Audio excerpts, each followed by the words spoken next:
Squeegee and Ink podcast, episode 2, with Sarah from Heck Press.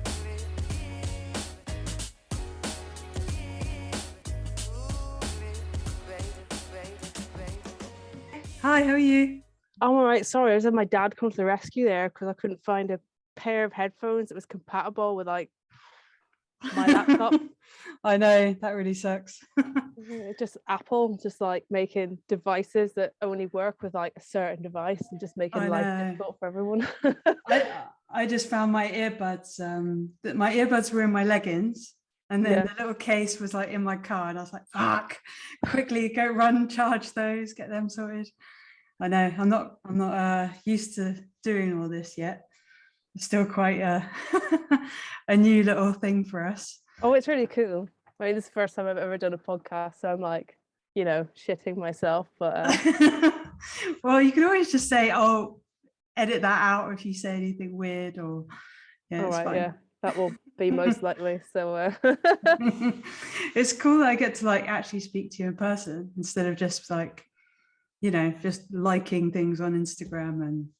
Oh yeah, the passive sort of like following. You feel funny like, oh yeah, I know everything about you already, but yeah, no, never actually spoken to you. So I know you've just moved your studio in the last few weeks, haven't you? Yeah. So just today I got the premises like mid-October. I was supposed to get it September. Yeah. But just took a wee while. So that sounds very grown-up premises. It's like, yeah, well, like proper posh adult stuff. Yeah, I mean, it took a while. I think got to the point where I was like, yeah, I've really got to do this because, you know, my first two places were both garages, and yeah, it was time. It was more than time before I moved to like my second garage, like to get somewhere like big and proper. So because like this is my house now, and our entire cellar was basically like filled with everything from the garage. So we had like lawnmowers and like there's everything in the house, and like the kitchen. It was the garage connected to your house. Yeah, we bought this house 2 years ago. One of the reasons we bought it was because it had like quite a big garage. Oh, nice. I was like, it's 3 times bigger than the space I'm using right now, so it'll be sound. And it just wasn't. And so like my kitchen was literally like a DPD warehouse. Like there was always like 12-15 boxes in there anytime. Yeah. A spare room is just like all the computer stuff and like all that type of stuff, and it was just like, you know, I was taking up like more and more of the house, and I was like, I just got to do it. You have to expand and jump over. This is technically a garage, but yeah, we've nearly jumped over into massive spaces a few times, but there's no in between for us around here. It's like what we've got now or 2,000 square foot, and that's the options. So how big is your space now? I can't really do square feet in my head. Like small like sections. No, it's kind of like one big L-shaped room, a tiny little exposure room, and then we've got an alley outside for washout. Oh yeah. It's really quite compact, but we have shipping containers. They're the feature. Right. For your extra stuff in. Yeah. Yes. So like any boxes that come just don't even come in here. They go straight into the shipping container, and then we have that thing where you open them when you think you're coming to print them, and like half it's not there. The joy. I'm sure it was like a hotline. I think I could have it on like hotkeys on my phone to like call Ralowise. Oh my god, it's after sales.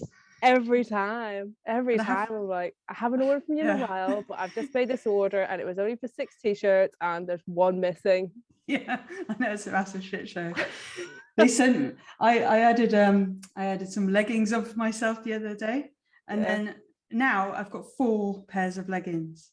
Right. Because it's like, how much can you fuck this up? and they were supposed to be attached to some t-shirts that I was actually printing for a job. So I didn't get my shirts.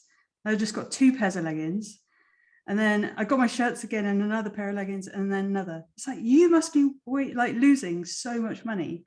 Oh yeah, like literally I think every order I've got for them like the past month has had something missing. There's never anything extra. It's always like something missing. I get extra shit. I get Do you? loads. You Yeah. probably get all the stuff I'm missing. I know. I don't think this is anything to do with Brexit or anything. I think it's just they're giving each other our own shit back at us. Yeah. That's I've got a pair of boxes from them that have like been for somebody else before. I know, yeah. And they're like, to be fair, what do you want me to do with it? To be fair to them, because this sounds like just having a right go at Rallowise. A couple of weeks ago, I had a box went missing from an order with them DPD, who in the same week crashed into my neighbour's car and like all this horrible stuff. But yeah, they lost the box and they sent it to Rallowise, and Rallowise phoned me and they were like, "Have you sent us a like printed box of merch?" And I was like, "No." And then they're like, "Well, is it yours?" I was like, "Does it have these designs on it?" And they're like, "Yeah." And I was like, "Oh my God, please, can I like get that? Can I get that back?" And I was like, "I'll pay if you send it back to me." They're like, "No, don't worry about it. We'll send it back." So they do. I know. They are trying, but they don't have to. Yeah. You know? It must be really stressful. But I'm just glad Stanley, instead of they're making their own warehouse and distribution centre in the UK. Oh yeah, that's in January, isn't it? Yeah, I hopefully believe. that'd be really good just to order straight off them, because that's what I'm having to do. I'm having to get it straight from, I think I keep saying Brussels and I hope it is, but yeah, sometimes you've got to find this stock wherever the hell it is. And oh yeah, that's just, it's like the black market. It's like the joy at the moment of like just trying to fulfill orders with like whatever you can. That's kind of like similar to, you know. It's kind of like, it's still a shirt. So like in the bigger space, what are you changing any of your equipment? You still on a manual cruiser, are you, like me? Yeah, still got a cruiser, and I only got like a tunnel dryer for the first time this year. Really? How did you do it? Just on a flash? For the first couple of years I did it with a flash, and then I got a heat press, and everybody will tell you that you can't cure water-based sinks with either of those things, but yeah, you can. I cure water-based sinks with a heat press all the time. Oh right, yeah, no, you can't do it, but some people are like, no, you have to do it with like forced air, you know, tunnel dryer. And yeah, if you've got, if you can't, that's like saying, yeah, what you're supposed to do, but what you can get away with doing with the resources that you've got, you can still cure the ink nicely. Yeah, I mean, like if I had 20 grand to buy like a massive, like, then I wouldn't be on this forum. Yeah. I know. Yeah. I wouldn't be getting mansplained to on a Facebook group about screen printing. Oh yeah. They just jump on and ask me stuff, even if I'm not asking a question. Anyway, that's a whole bit I don't want to get into. So have you got like room to expand any of your kit, or is it just to have to move around? Or it's like I got in there, I like shoved everything in the corner because I was just like, I don't know how to spread out. So, but yeah, it's got 3 phases in there. So oh wow, yeah. I'm hoping that next year or 2023 that I'll get like a small auto in there and a bigger dryer. But for the moment, it was just like, essentially I moved in there because I'm like, I need help. I can't like just do all the stuff I'm doing right now by myself. So you're getting people in. Well, I've got my husband who has just been doing like real dog's body jobs, which has been great. So he's just been helping me out just last couple of months because I've been like super busy coming up to Christmas, and but would like to get somebody in like a more sort of. What's his like normal job, or are you just getting him when he's not at work? Or yeah, he's self-employed as well. He's cool. He's in a band and he is a music producer. So I'm in his like mixing mastering studio at the moment, which is why there's like foam panels everywhere. So you've kind of let each other like really go for your own ambitions and stuff because you're both creative. So you had your space, and now he's got his with his recording studio. Yeah, well, he's had like been in that recording studios for years, but this is his first sort of like home dedicated mixing studio. I mean, he doesn't Nice. we don't like have bands, well, not very often at our house and stuff. He records at a studio out the road. Is that how you've got all these like really cool customers who are all in bands, and all your artwork looks like quite consistent, doesn't it? Well, everything on Instagram looks like proper band merch. Well, I mean, I met my husband because I recorded a couple of albums with him with my band. Cool. So he was like my producer. Yeah, so I think I had like a lot of connections with that originally. So that's kind of how I, started just doing stuff for, my bands and my friends' bands and his band. And then the word got out that you can do it, and now everyone wants it. Yeah, I guess so. So it's good. So yeah, I get to work with like loads of cool bands. A lot of the bands like I work for are bands that he records, and then who I meet and sort of work, for. So yeah. How are you finding like them not being able to perform much? Like, is that really hitting your customers? Or are they still selling through their websites and stuff? Or yeah, I mean, honestly, I never really like slowed down, because I mean, there was like the initial like, what the fuck we're gonna do, and then after that, I think everybody, still, art's still gonna happen. Art still has to happen. People still have to make music, and people still have to find a sort of way of kind of making money to essentially, get that music out there. And so yeah, I mean, I wasn't really getting the bigger kind of like tour orders and stuff. And I'm still not a lot now. I do have a couple of bigger tour orders, but it's usually just like smaller orders, but lots more of them. yeah. So that's been how do you manage like people asking you to do jobs that don't like align with all the music stuff? Like if someone just with a local tradesman or something comes in and wants some for a building company or something like that. I don't do any local work. I've done. Do you just not have signs and stuff and they just can't find you? Or I got told off a while ago by somebody because I wasn't even on Google, whatever. Yeah. Like, find my business on Google, which I know is really bad, and he did have a point, but it might be really clever. It might be, yeah. It is really clever. It totally is. But I didn't even know it was a thing. So no, I'm saying it might be clever for you to stay off it, because you're already attracting the customers that you want. So why attract all the others that aren't suited to you? Yeah, well, I mean, I do like doing the sort of, the more simpler, like local kind of stuff for people. It's always like a bit of a treat whenever you just get to print like a font instead of an angry just drawing. like a big massive like full front design and like sleeves and like a back or whatever. But yeah, I actually did do a local order this week for a woman who contacted me, who basically lived like a mile down the road. All right. That was really cool. She just started up this brand, and that was really nice. Like doing stuff like that is really cool, and she's like really creative, and she's a photographer and stuff as well. So it's nice to like make local contacts like that. But yeah, I've never really done anything local. I think I got like because I work quite closely with some of the suppliers, they kept using my name for really awkward shit. So someone would come to them and be like, oh, I need a screen and it has to be like 2 meters long and it's to print this really obscure plastic. And then at that point when I was starting out, I would print anything, just do anything. Anything. I've done like 30-meter yellow brick road.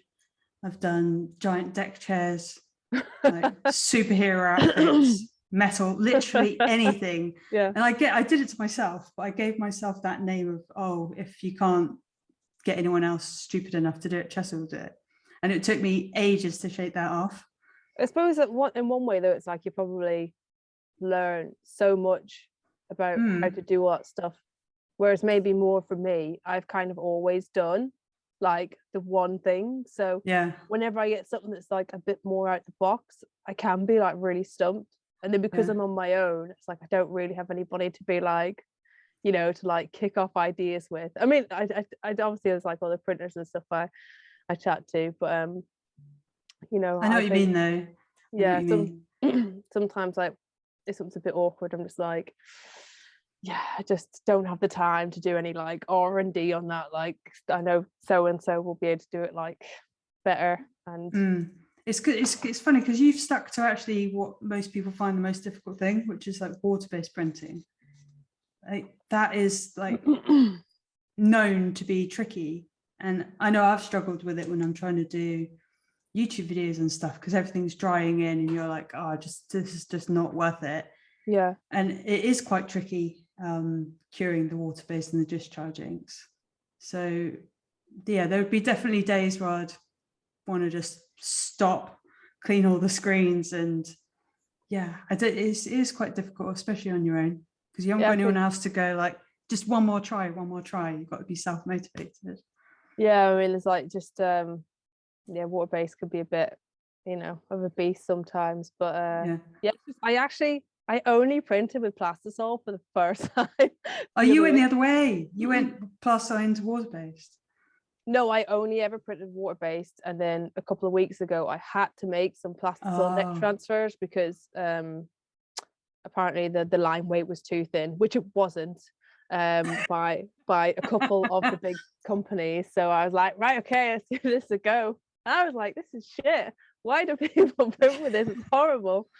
I mean, you can make like water-based transfers, but I just wasn't able to get like the water-based stuff to do it in time. Yeah.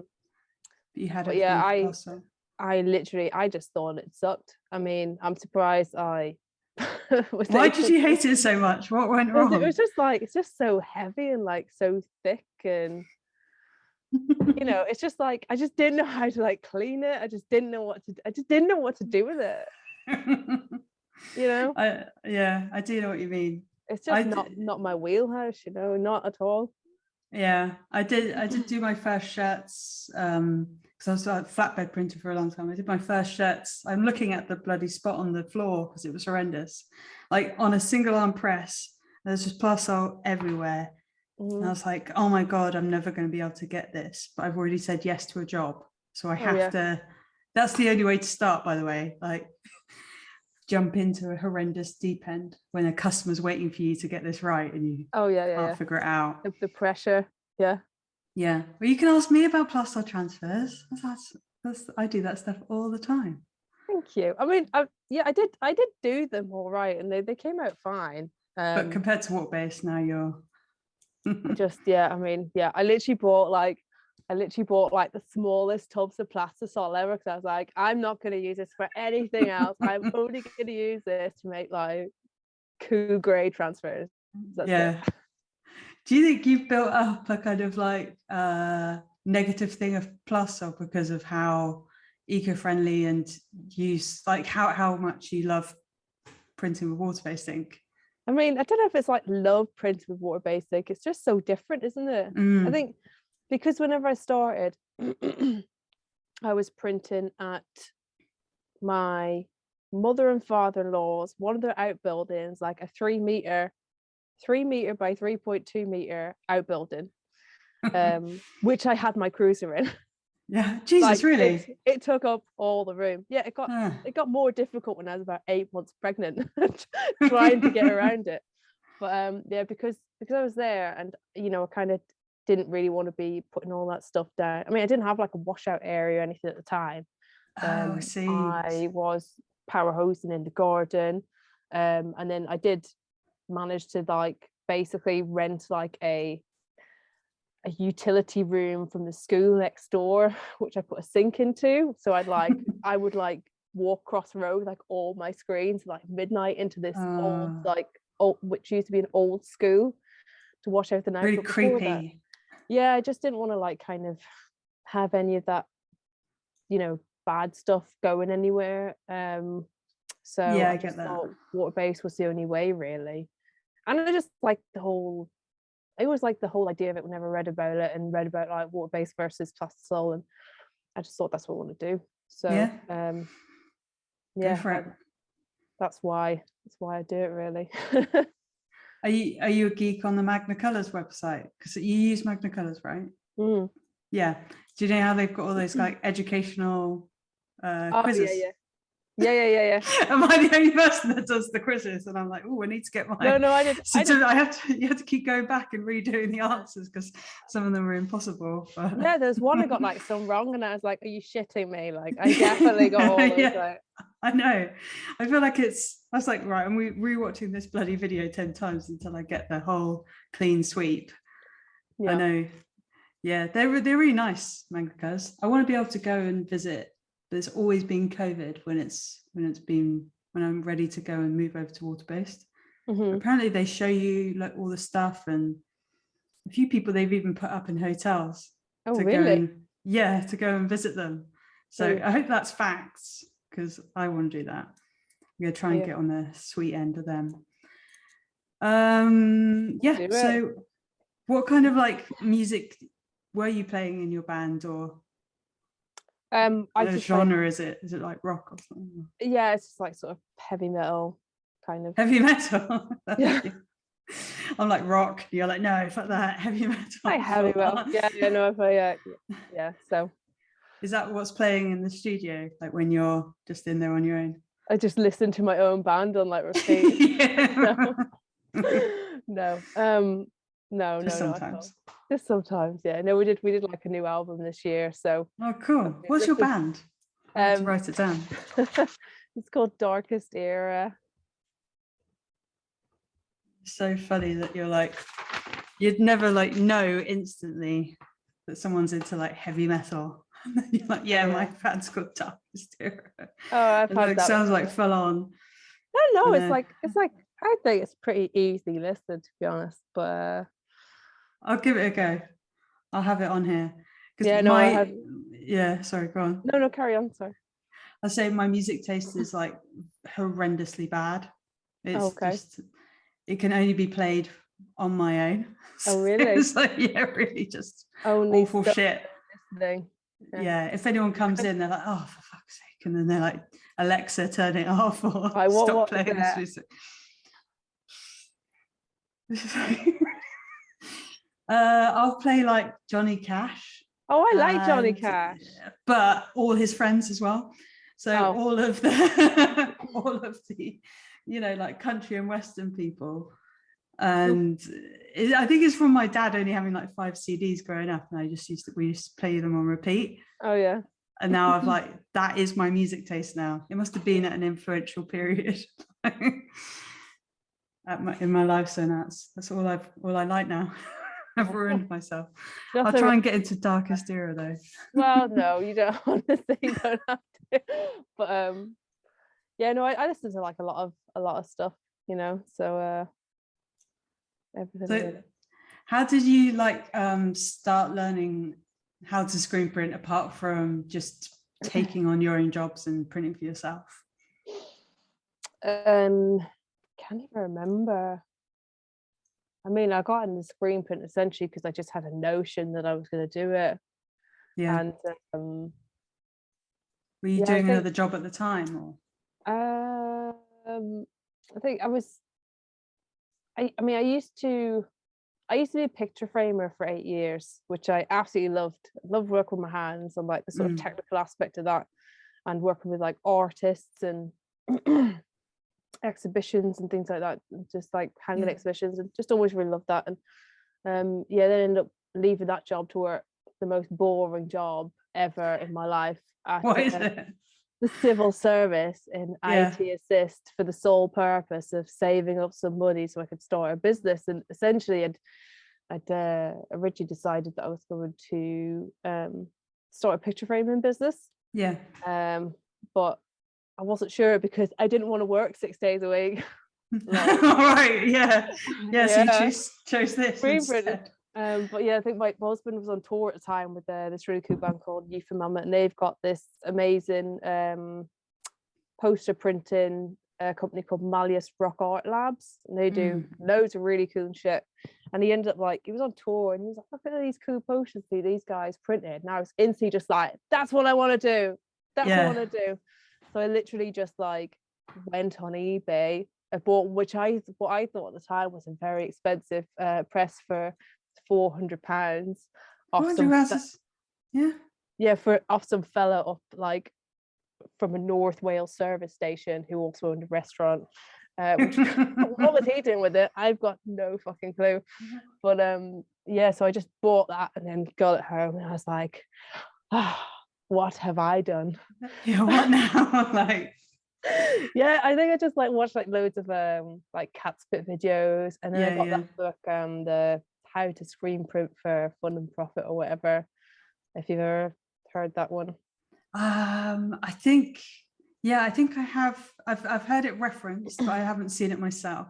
Oh, it's such a good book. It's really old school, but it's really cool.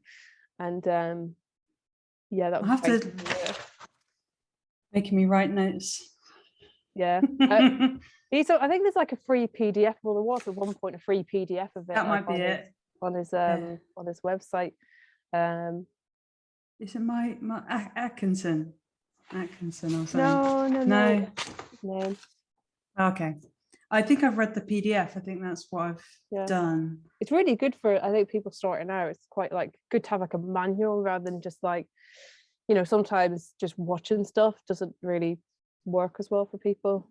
Yeah, but that and then just trying, really. Exactly, just pushing through.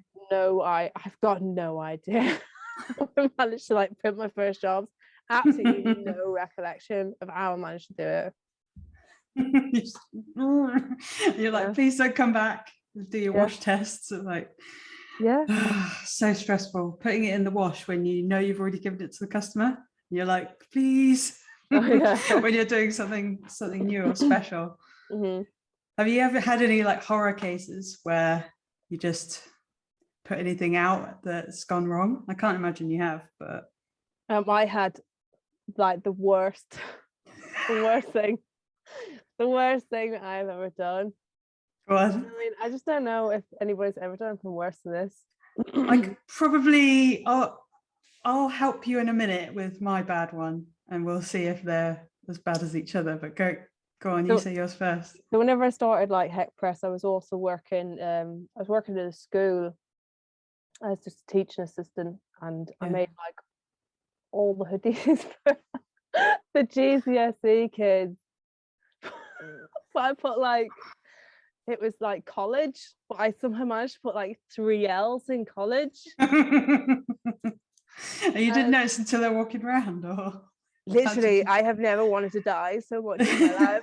Someone was like, "Oh, there's 3 L's in on this, miss," and I was like, "Fuck my fucking life!" Like, because it's not just your one; it's all of them. It was all of them. It was like all the kids in like in like GCSE kids, and it was just the worst. It was horrible. I mean, it's funny now, and they thought it was funny, but I just thought it was unbelievably dreadful. So the mums didn't call you on that, and the parents, they just went, "Oh yeah, that's all right. Just put the kid in it." Probably didn't care. Yeah. Honestly, that's the worst thing. That's probably one of the worst things I've ever done. That's bad, isn't it? That's pretty bad. But that's pretty bad. I think I can trump you. Okay, go for it. Make me feel better. Someone asked me to do ponchos, bright red ponchos, like you get at like theme parks when you're in the rain. Yeah. So anyway, hundreds of these red ponchos. I'm going to say 200, easy. And I had to screen print on it, which is plastic, by the way. Just like really thin nylon. I don't know what the fuck it is now, but I had to screen print massive writing like dead women walking in white ink on these red. Dead women walking. Yeah. Right. It's a whole protest thing. It was in massive letters, and I did it on a flatbed, and it just wouldn't. I couldn't get the ink to dry without melting the plastic into like a crispy sheet. So then I'm putting them all over the studio, and I'm using like a heat gun, and there's hundreds of them, and I had to send them out the next day, and I'm like, there wasn't a way out because these people were going on the march the next day. So I just had to like lightly like to put them in, but I know they're not cured, and they're all just sticking to each other, and I had to send them out in as many boxes as possible. so that when they peel them off, they're not transferring ink too much. Yeah. And yeah, she did kick off about it, but I also shouldn't have taken it on, and I didn't charge enough. Yeah. And then the sweat and the pressure and the fear, it's horrible. Yeah. So I knew it was bad, but I had no alternative, and no one else is going to take that job off me. I shouldn't No. have done it. Oh, that's really stressful. Yeah. Not Yeah. a good one. That's when I was working on my own at that point. Oh, I think yeah. I think I've been in here for about 6 years on my own. Mm-hmm. When you think everything's like all your jobs are in your head, Mm-hmm. have you managed to get them out of your head now and like get them organized onto the computer, or do you still manage everything? Oh, manage everything in my head. Oh, Yeah. no. I used to, up until like I had my kid, and then like literally after that I was like, my brain is just so yeah, no, I do proper like proof sheets and everything now, and they get printed out and like stuck on the box. I'm like, this is what you printed, Sarah, this is your like idiot proof sheet. Yeah, I literally just I kept them all in my head, and then I had like a piece of paper where I just like write, you know, an entire month's worth of jobs on, like who's it for, what color it was, and I've got no idea how I did that. And I know. I didn't screw anything up. I don't know. I know you just have to do like a brain dump all at once and hope that you didn't miss anyone, but you probably did. Yeah. It might have come back to you. I know. But I don't think until somebody else works with you full time, and like you don't have to like organize yourself as much, because some of it probably is accidentally still in your head. Mm-hmm. Like, you know, certain decisions that you just take for granted. So yeah, it is tricky.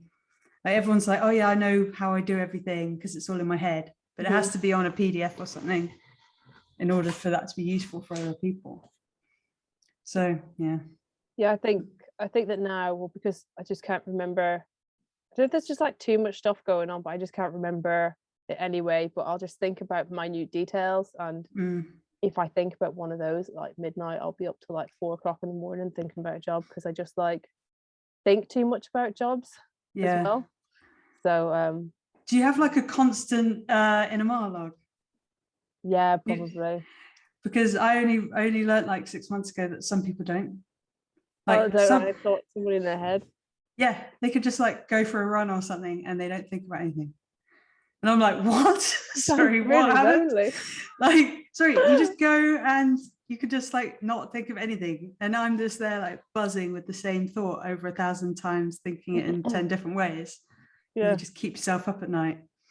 I know, that blew my mind that some people have like peace in their mind. Oh, that sounds great. It's like constant, just meditative state. Sounds like... I know. And then they just turn their brain on and focus on one task and complete it. And I'm like fucking everywhere. I'm just going to go to sleep now and not think about all the bullshit in my head. That sounds great. So how are you managing like your like family time but still wanting to like finish jobs? Like, are you having a cutoff time and then you're like, right, this is it? Or how do they bleed into each other sometimes? Or yeah, I mean, I think that really we just kind of wing it the best we can. Because sometimes if my husband's on like a job, or if he's on tour, like he'll be away for like a long period of time, but he knows about that stuff well in advance, and he knows like any recording sessions he's got like well in advance, so I can kind of be like, okay, like block book work around those. And then my kids in like childcare a couple of days a week and stuff like that. So and yeah, sometimes I just stay late, just do whatever, you know. Sometimes you just gotta do what it takes to get the job done, and inevitably you take on too much work and, you know, end up shooting yourself in the foot anyway. But you know, it's just what we all do, I think. So I know. It's tricky, but like I feel like over the last year I'm much better at just having a time in the day and then just stopping and trying not to let it just bleed in, because I found like I can just work all night if I wanted to. I could do like 2 a.m. 3 a.m. if I wanted, and then you're just doing shit work, And then you come in the next day, you're like, oh, fuck. I might as well have just had a bit of a rest and refocused it. But some of it's addictive. Like, you haven't got an embroidery machine, have you? No. But they're really look addictive. Really fun. Yeah. If they're going well and you've got like 50 things to do, you're hooping up one thing, putting on the next. And then you're like, oh, just do one more and hoop this one. And it's like, it doesn't stop until the job's done. Yeah. So it's kind of the same with shirts, but yeah, there's like always something else to do. And you think, oh, well, if I finish this job, I'll be more relaxed. But you're not, because I'll just do another job. I know. Yeah. So like if you were to get someone in the next few weeks or something, hypothetically, what would you get them to do? Like, do you enjoy doing like the artworking, or would you get them on the press, or what kind of thing would you need help with? I mean, what I've got my husband doing is basically like retagging and like cleaning screens and stuff like that. So that's all quite good. Do you get people like nominating themselves to come work with you? No. You don't get people sending you CVs and stuff? Oh, no. Oh my God. I get like all the time. Oh, that's cool. Kind of. Yeah, kind of. I think people's perception of what this is not what it is. You see all the really cool like screen printing videos that people get made for their brands and stuff. It's just like, yeah, it's all the fun bit. They're like, it's not. You need to do the screen cleaning, and then like, counting shirts is 50% of your day, and emails. I'll probably get somebody to count every single box of stuff I get from Ralawise, so I just don't have to face that. I get it wrong every time anyway, so there's no point in me doing it. I know we've had like different people in. We've had like proper, like where we've actually employed someone, and we've had work experience people. There's a really bad story about why I don't do work experience people anymore, but I think I'm going to do it as like a Instagram video. I don't want to ruin your podcast with. I don't think I'd ever get anybody in for work experience. We used to have like, whenever I was in the picture frame, we used to have like work experience people in all the time. And that's like, fair enough, because the worst thing to do is like chop off their own finger, but I'm not having somebody wreck a load of like stock. I know. I just couldn't do it. It'd have to be somebody who was like dead serious about kind of doing it, because I'm just like too much of a control freak to like let somebody in that I think it's just going to be a complete waste of my time. Yeah, and they don't understand the value of it. It's like, that's a £5 shirt. Every time you've touched this red ink, you're glad you don't have plastisol actually, because that shit spreads. And then I know, I got it everywhere. I got it everywhere that one time. It just like magics itself onto places. I know. It's insane. It's just, everything that you've built up against like plastisol being scary, I've built up against water-based now. Oh really? I'm just like, I've got all the stuff and I can do it, but you're also just leading, in my head, I'm leading myself up for problems. Yeah. If I do it, because it's just, everything's fucking drying in. And I don't know how you do. It depends on like what inks and stuff you use as well. That's why give us the tips. Well, that's why I use like the Magna stuff. I mean, the Magna, I don't know if you tried like the Magna Aquaflex V2 white. Probably got it. It's honestly, I think some people say that it prints like a plastisol, but I mean, you could leave that in your screen for like a good long time, and it's not going to like. What's a good long time?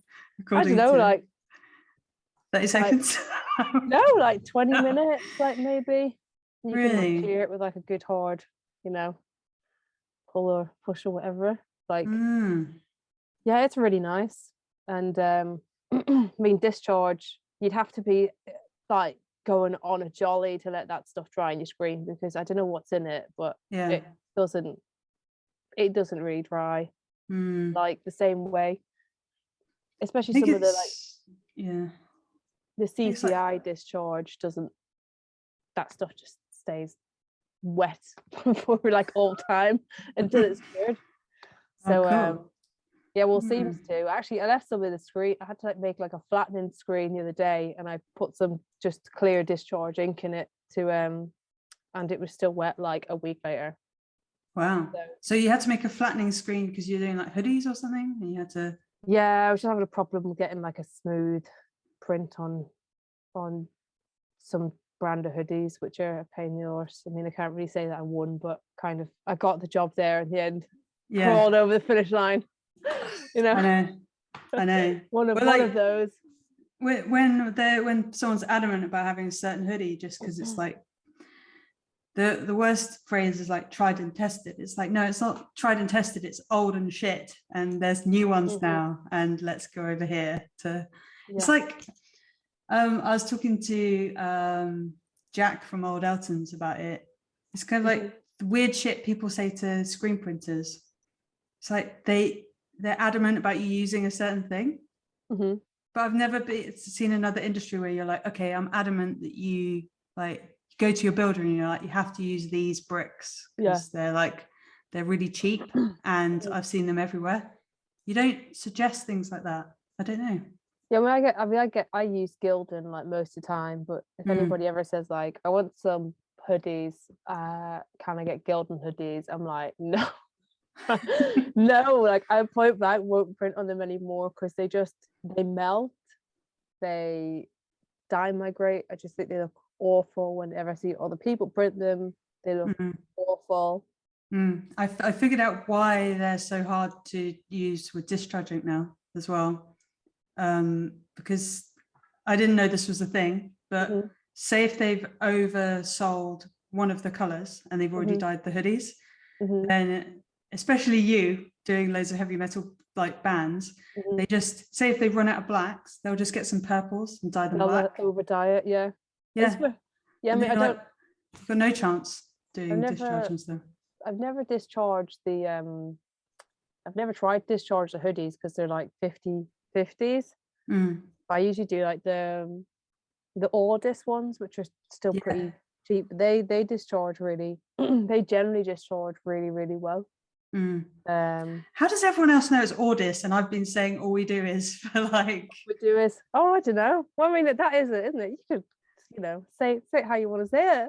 Yeah, but I saw the promotional video and they're like trying to get everyone to say Audis. Like they said like all their staff to say Audis like 20 different ways. And I'm like, what is that? It's because they can't say all we do is hoodies now because they do everything. Oh yeah. All we do is everything. Polos, t-shirts, whatever you want. Yeah. They like work themselves into a corner with their brand name. I think it's really funny. Yeah. I put my foot down probably about 2 years ago and I just said I'm only doing Stanley Stella stuff. They're so nice to print on. Anytime I get a Stanley Stella job, I'm like, treat day. Force it in. I literally just said I'm not printing on them. No. And then if they do really want it, they just have to go to someone else. And like there's jobs where I've talked to you about and I thought I'd converted them and then they're like still being resilient about it and wanting Gildans. Fruit of the looms. I thought my job had been done and I'd switched them over, but it hasn't. But, with some bands and stuff, it's kind of like the style of the Gildan tee because people who are in bands have always went to gigs and always have t-shirts that are Gildans. That's all they want to have. I mean, some bands do have like, do venture into like Earth Positive or Stanley Stella or similar, but a lot of times they actually want the roughness, don't they? Because it's like they know the cut of it and the fit of it, and they know that if they buy a Gildan soft style, they're probably going to have to buy a size up because it's going to shrink massively when they wash it. But they know that stuff. It's just I know. I don't think there's any converting, but yeah, there's a hoodie that I really want to review for Stanley Stella, and it's so thick. It's basically like a Carhartt, and it's the absolute tits. It's not even, I don't even know how to describe it. It's kind of like a tent, like a teepee tent material, right? And you put it on, and it's like so heavy. It must be like 800 GSM or something, and you're like weighed down by it. It's so cool. But yeah, I'd love for someone to ask for that. I'm going to use it to like show high build printing. Oh yeah, which is bloody hard, by the way. I've never done anything like that. Your fella, what's it called, like Mad Specials on Instagram? Yeah. Amazing. He's like 54 prints, and it's like this big. It's like you can't wear it because it would just. But yeah, well done for doing it. I know. I used to always ask Mad Specials, but I leave them alone now, and I just try and figure it out myself. Just try and do it. Yeah, I can't like keep tormenting the poor bugger. But he has written a few things for Images magazine. You're in Images magazine for your oh yeah, what do they call it? Under the Press? No, what's that? I can't remember the name of it, but yeah, the Behind the Press or something like that. Yeah. I'll link it in the description, but it was like they break down your print, don't they, into all the different considerations that you made. Yeah, I mean, they asked me like to break it down, and I was like, you know, when you think about it, you do make a lot of like decisions whenever you're screen print that you don't really think about until somebody asks you to be like a total nerd about it. You're like, well, I had a 62 and it was washed off, so that's what that was. I had a 62, so that's what. Yeah, that might not go down very well. Yeah, that's cool. Yeah, I think we can finish it there. And okay, cool. Yeah, I think I'm gonna release them in the new year because I've got a couple already filmed, and it seems to just be loads of Welsh people because you're in Wales, aren't you? Yeah. Yeah. Oh, who else are you doing then? I've got you and Old Eltons. Do you know Old Eltons? I don't know. They're on the coast. No, but I must give them a shout actually. Yeah. Yeah, you'll see them, and then on Instagram and stuff. And then I'm actually doing some Norwich ones. Oh, cool. Because we've got like M's from Norwich, and we nearly moved there actually a few weeks ago. So yeah, I know some of those guys, and then I'll try and get some of the studios that I want to interview. The owners are like really untech savvy. Like they would find this like a complete nightmare. So I'm working on them slowly. Oh, okay, cool. Because I couldn't even get them on a Clubhouse, so I'm not sure if I'm going to be able to get them on a podcast. But yeah, hopefully I'll go and visit them and just spring it on them and maybe it's a video. Yeah, it's really cool.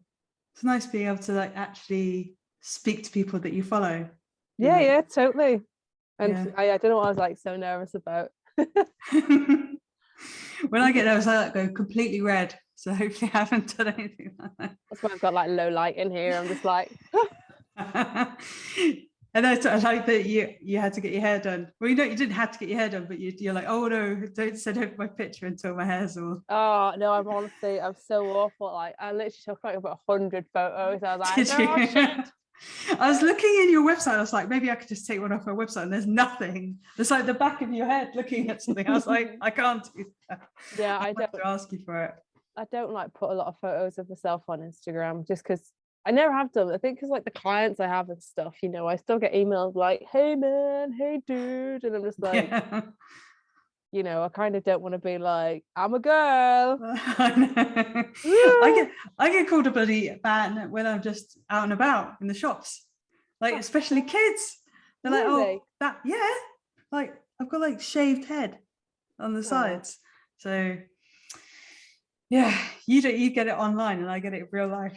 So no, I get the opposite sometimes. Like whenever I talk to like, you know, certain companies or whatever, I'm always like, oh, you sound far too nice to be printing. You sound like a nice girl. You shouldn't be printing that sort of stuff for bands. And I'm like, kiss my ass. Yeah, I came up with this shit. You should read my lyrics.